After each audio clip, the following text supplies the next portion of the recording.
ซันตี้จะเป็นคนเปิดเข้าไปซันตี้ขึ้นโอ้โหเสียจนได้ตัวนี้โอ้โหসাগরিকার জোড়া গোলে লাওসের বিপক্ষে জয় পেল বাংলাদেশ অনূর্ধ্ব-20 নারী ফুটবল দল। বুধবার এশিয়ান কাপ নারী বাছাইয়ের ম্যাচে প্রথম দেখায় লাওসকে 3-1 গোলে হারিয়েছে বাংলাদেশ। ভিয়েন্তিয়ানের নিউ লাওস ন্যাশনাল স্টেডিয়ামে প্রথমার্ধে 1-0 গোলে এগিয়ে থাকার পর দ্বিতীয়ার্ধে আরও 2 গোল করে মেয়েরা, বিপরীতে 1 গোল হজমও করেছে। বাংলাদেশের হয়ে 2 গোল করেন মোসাম্মদ সাগরিকা। অন্য গোলটি আসে মুনকির পা থেকে।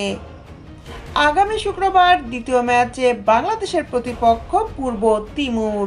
এইচ গ্রুপে থাকা বাংলাদেশ অনূর্ধ্ব-20 নারী ফুটবল দল পয়েন্ট টেবিলের শীর্ষে থাকতে পারলে জায়গা করতে পারবে আগামী বছরের চূড়ান্ত পর্বে। দ্বিতীয় হলেও বেঁচে থাকবে আশা।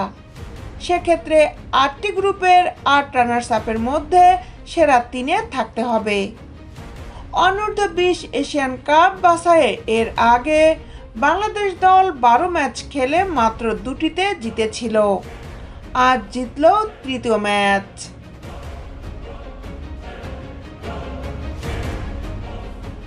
দেশ বিদেশের খেলার আপডেট নিউজ পেতে আমাদের সাথেই থাকুন।